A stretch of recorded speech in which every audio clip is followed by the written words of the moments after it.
Alright, here I would like to present to you some notes on Punnett squares.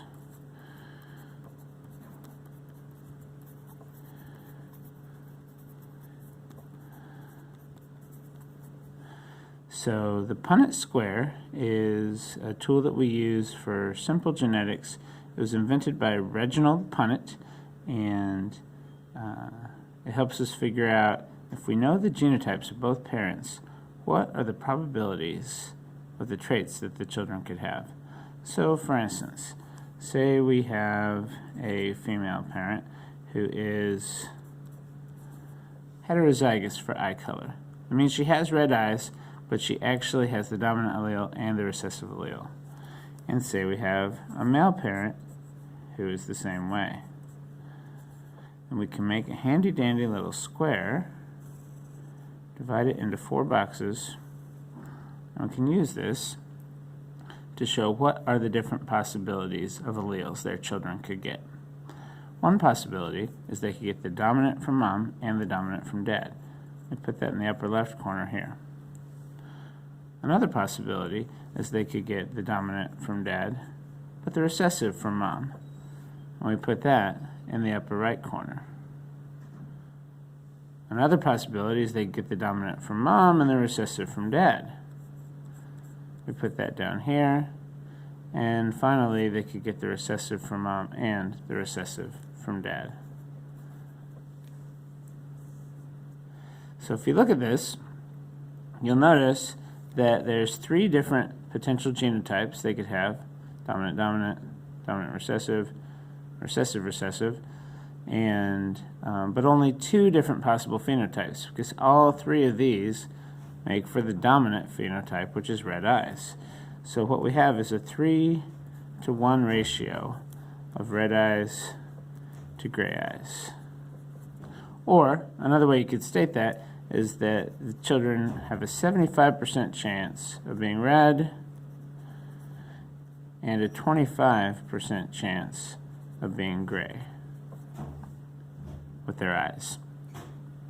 And so even though these 2 look the same, there's 2 different ways of getting that combination, so we list them separately.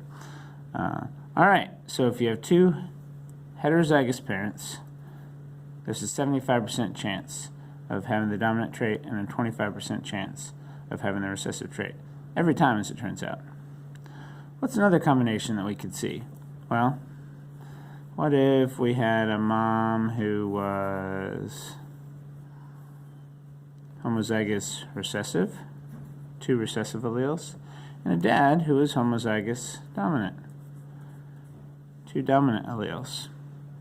Okay, by the way, it doesn't matter whether you put mom here, mom there.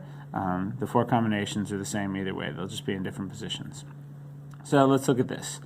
In either case, they can only get the dominant allele from this parent, and they can only get the recessive allele from this parent. So each combination is going to be the same. Dominant and recessive here, dominant and recessive here, dominant and recessive here, and dominant and recessive here. All 4 of the children are going to be heterozygous no matter what.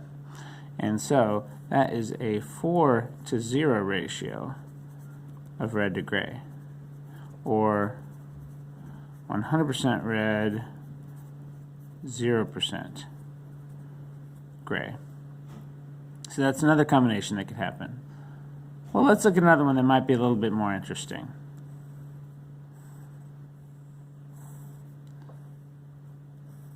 Let's say we have a heterozygous parent and a homozygous recessive parent. In this case, one of the possibilities is a dominant from this parent and a recessive from this one. Or we have that possibility again, dominant and recessive. So there's 2 possibilities where the child could have the dominant trait. But you could have recessive and recessive in 2 different ways also. And so that means that we have a 2-to-2 ratio of dominant to recessive. We can reduce ratios, by the way, just like fractions, to make it 1-to-1. You don't have to, either way. Of red to gray, or 50% red and 50% gray. All right, let's look at a few more possibilities before we wrap up. So, here we go. What if we had one parent who was heterozygous, uppercase, lowercase, and another parent who was homozygous dominant? Well, in this case, they're going to get a dominant allele from this parent. So they're going to, all 4 children possibilities are going to have the dominant trait. But there could be 2 different genotypes. We could have double uppercase, which is homozygous dominant, or we could have one of each, which is heterozygous. In either case, it's 4-0, red to gray, and it's 100% red. So same outcome as up here, but half the children have a different genotype. And finally, I want us to look at fur pattern, because remember, fur pattern is a little bit different. It has what we call partial dominance. And so there's a difference in phenotype with the heterozygous versus the homozygous dominant. So let's say that we're just like up here. We have 2 heterozygous parents.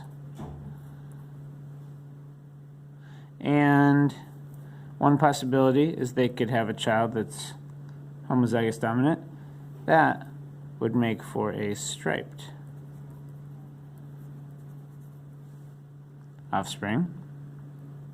Or we could have, this is an uppercase and this is a lowercase, and this is an uppercase and a lowercase as well. There's 2 different ways in which we could have an offspring with solid fur.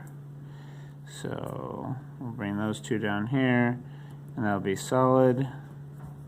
And finally, they could get one recessive allele from each parent and end up with spotted fur. So in this case, we have a 1:2:1 ratio of striped to solid to spotted. Or we could say 25%, 50%, and 25%.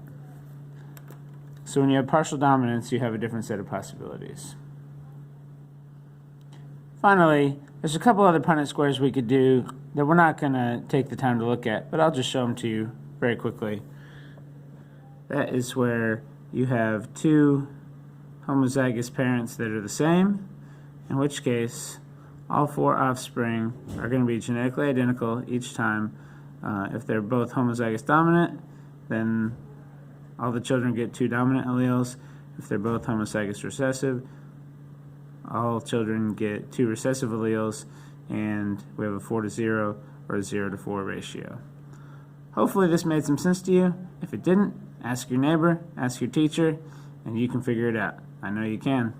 Have a good one.